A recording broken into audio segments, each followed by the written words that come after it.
जब मोदी जी ने पाकिस्तान के खिलाफ सर्जिकल स्ट्राइक की तो हमारे इन्हीं मुख्यमंत्री माननीय केजरीवाल जी ने कहा कि यह सर्जिकल स्ट्राइक नहीं हुई, यदि यह हुई है तो इसके सबूत पेश किए जाएं।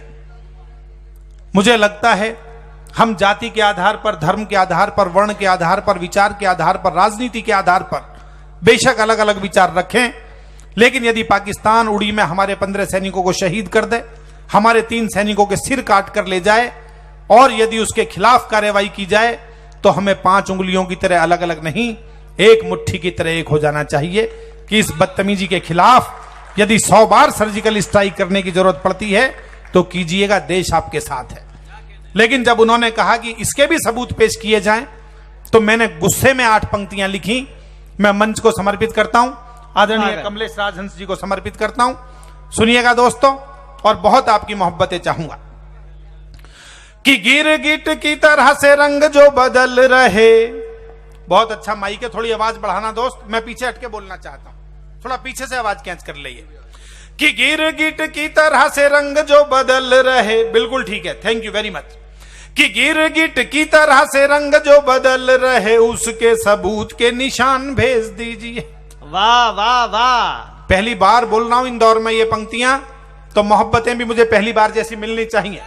कि गिरगिट की तरह से रंग जो बदल रहे, उसके सबूत के निशान भेज दीजिए। सीमाओं पे यदि जरूरत पड़े लड़ने की, इनका वहां पे खानदान भेज दीजिए, इनका वहां पे खानदान भेज दीजिए।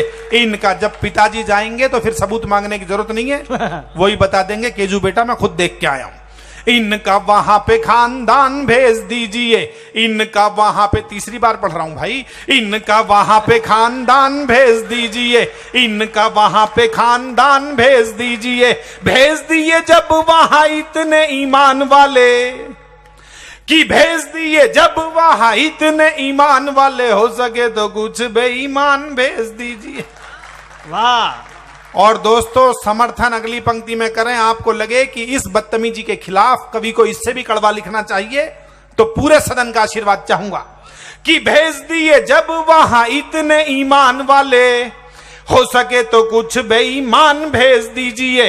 ऐसी स्थिति में जो नापाक का विरोध करे, ऐसे नेताओं को पाकिस्तान भेज दीजिए, ऐसे नेताओं को पाकिस्तान भेज दीजिए, ऐसे नेताओं को पाकिस्तान भेज दीजिए, ऐसे नेताओं को।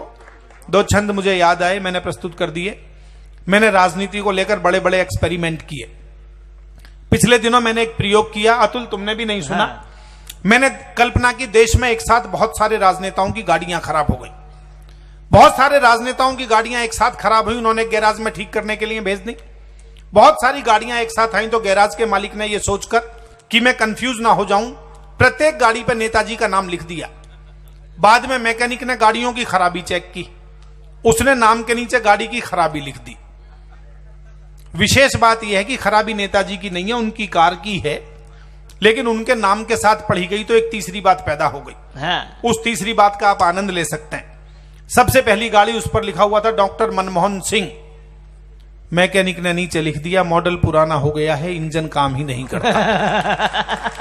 तालियां बजाने में कंजूसी मत करना, इस पर अभी जीएसटी नहीं लगा। एक एक पंक्ति में एक एक नेता का मनोविज्ञान आप तक पहुंचेगा। डॉक्टर मनमोहन सिंह, मॉडल पुराना हो गया है, इंजन काम ही नहीं करता। अगले जोड़े पर अच्छा लगे तो एक भी व्यक्ति की तालियां खामोश ना रहें, इससे बारीक बात इशारे में नहीं हो सकती जो मैंने कही है। श्री राहुल गांधी, मैकेनिक ने नीचे लिख दिया गाड़ी पिकअप ही नहीं ले रही।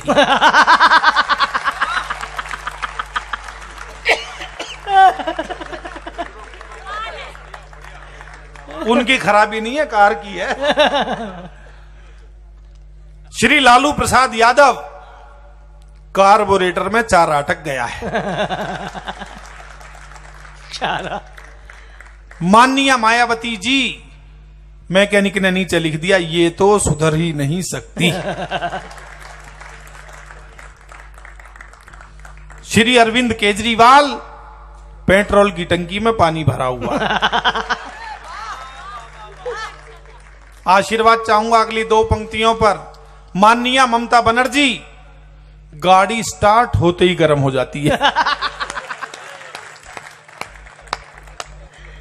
श्री नरेंद्र मोदी स्पीड कुछ ज्यादा ही बढ़ी हुई है भाई, एक दिन में 4 देशों का चक्कर लगाई जाता। और अंतिम जोड़ा जिसे जोड़ने के लिए सारी की सारी बात जोड़ी है। बहुत बहुत आपका आशीर्वाद चाहूंगा, बहुत बहुत आपकी मोहब्बतें चाहूंगा। माननीय सोनिया गांधी जी, इंजन विदेशी है, खराबी समझ में ही नहीं आ रही।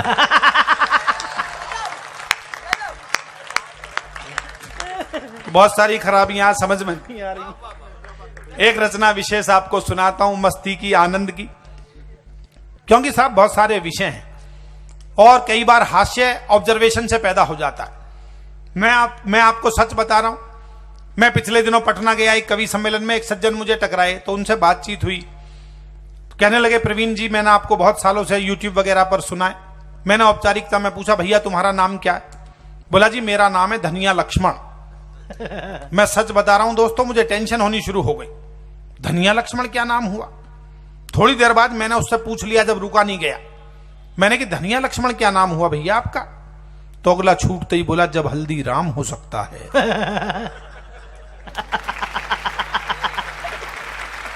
देखो मैंने कहा कि मैं बार बार नहीं कहूंगा ताली बजाने के लिए आपको।